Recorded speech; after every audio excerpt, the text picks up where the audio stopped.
So with the quarantine, a lot of us have been uh, either sitting at home a little bit more, which tends to kind of stiffen up the body, or we've been using walking, running, cycling as a method of movement, getting out there, doing some stuff, especially with the nicer weather. So that sort of makes the hip complex, legs, etc., start to feel a little bit tight as well. A couple of things that I would suggest. One is that if you already sort of suffer from some stiffness, that I would definitely encourage you to do some manual manipulation, um, static stretching, active stretching before you go out to do the activity, whether it's walking, running, or cycling, um, skateboarding, whatever it is that you're doing. And then also do something when you get back. And those things can be pretty much the same things. Uh, so to start with, just some static stretching. If you use the back of a chair, or you can use, a tabletop if it's sort of the right height, you don't even need necessarily to have this. It's just that it's a little bit more stabilizing. Bring one foot forward and take the other leg back long, but with the heel down. So go ahead and bring your front knee forward so that's about 90-degree angle from the ankle. And the back foot is facing forward as well with the heel down. The leg is super straight. And you'll probably begin to feel like a little bit, maybe even a lot of stretch in the back of the calf, in the back leg. But I'm really kind of thinking about the hips here right now. So I'm going to bring the hand here just for support and lift this same arm as the leg. I have my right leg back behind me, so I'm using my right arm to lift up. And I'm going to keep my hips facing forward as I reach over into the left side. And as I do that, I feel a nice little bit of flexion at the left hip, extension through the right hip. And also, once again, some stretch, lengthening from the TFL, and also the minimus and medius glutes, and of course in the ribs as well. That's an extra added bonus. And then we bring that down. Of course, we do the other side as well, so we switch legs. Then from there, a nice stretch for the calf here, then beginning to get into the back of the leg on the left side, is straightening through the left leg, lifting the left toes, which you can't really see, but I'm on my left heel with my toes lifted here. And I'm going to bend my right knee just a little bit. And I can hold here, and I start to pitch myself forward, hinging a little bit forward, so I get a little stretch. If it's available to you and you're using a chair like this, you can even kind of fold forward here, which gives you a nice sensation in the lower back. We're getting into the hamstrings of the left leg and a little lower calf stretch in the right leg. And we can hold and breathe there. Then to top that off, to get into both legs, hamstrings, and also a nice stretch for the upper body now, is both feet go back. We're going to bring the hips back behind the heels. So really reaching back. Knees can be a little bit bent. And hands are going to be on whatever it is, whether it's a countertop or your chair. And bring the ears alongside the upper arms. Begin to feel a nice stretch in the shoulders, upper arms, even into the lateral muscles of the spine. And then, of course, you can repeat on the other side. That same series can be done from the floor, but if you have any problems with the knees, it might be nice to do it from here instead. Then, if you can come down to the floor, if you have a foam roller, and I have a foam roller, I don't recommend this particular foam roller because it's very hard. It just happens that I must have bought like a package deal of something, and this is the foam roller that came with it. So without getting down onto the floor, I can bring the foam roller to the wall. See that it's the wall, and it's at the area that we would call the hip. It's really where the TFL is, the tensor fasciae latae. As I always say, it sounds like something fancy you could get at Starbucks. But if you notice, what I'm just doing is bending my knees and using that foam roller up and down along that spot. Then I can keep that there and rotate back and rotate forward. So I'm on my right leg again. My right leg really isn't moving, but I am moving the rest of my body so that I am pressing into the foam roller in this way. Great. So now, that's a really great thing. If you don't feel like getting down on your hands and knees or anything before you go out, this is a great first thing to do before you go out. And definitely something that I would recommend doing when you come back. However, we might want to get a little deeper into some of this twisting and manual manipulation when we are finished with the activity. These are just things to do before you go. So if you bring the foam roller down to the floor and you walk your way out into the floor, we can bring the foam roller now. I like to always start with sitting on the foam roller, because if the muscles around the hips are tight, probably the major muscles of your glute max are probably a little on the tight side too. That doesn't necessarily mean that they're strong, by the way, but for the sake of argument, let's just say that they're feeling like they need a little attention. So I always like to start here. Then we have a couple of things. To get into that TFL area, upper part of the thigh leading into the hip, you can literally just rock a little bit more into that side.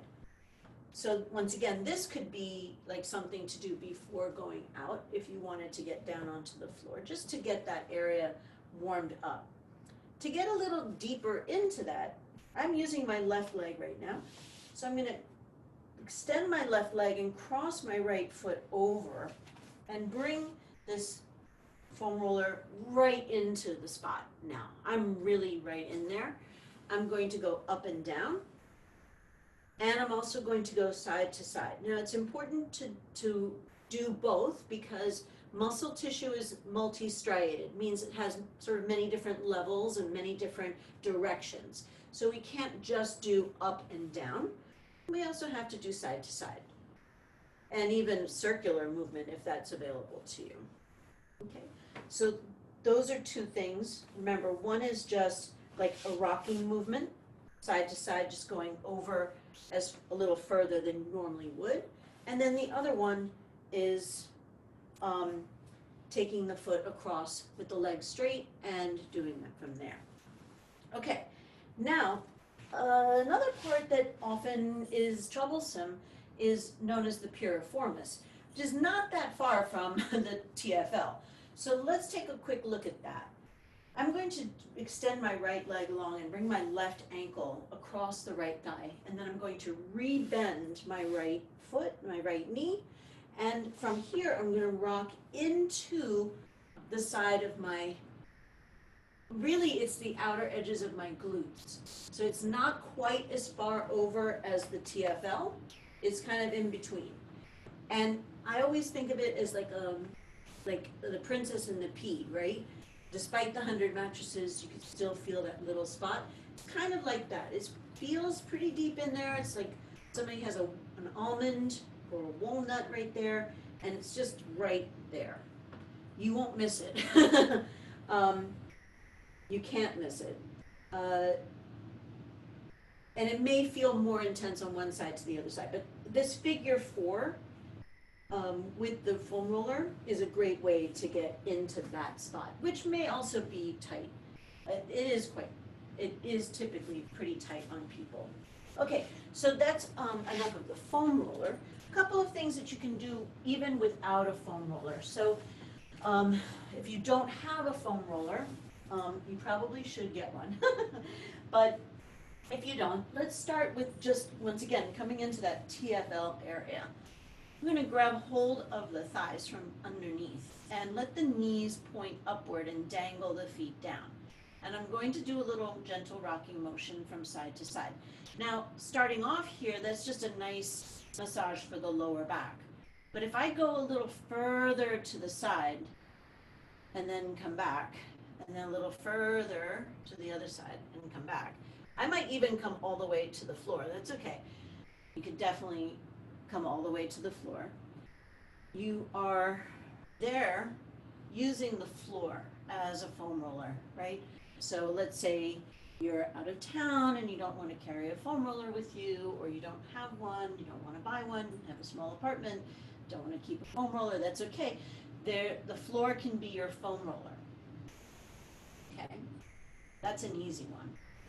Then another thing, also very easy, we do this often in a yoga class, we bring the knees together, bring the feet at least hips distance apart, maybe even shoulder distance apart. So knees are bent, knees are together, feet are wide, arms can be anywhere. We just let that windshield wiper go from side to side. So you're getting a stretch on one side, you're getting a little flexion on the other side. That can feel, that's a sort of easy way to create some space there. Then another one, a little bit more unusual, is what I call coming from a snow angel. So arms and legs are out. We're going to do this on both sides. I'm going to lift my right hand up. I'm going to reach my right fingertips as if somebody were pulling my hand across all the way over to the left side. Now I'm going to keep my feet on the floor, and I'm just kind of here, reaching my right hand as far over to the left as possible.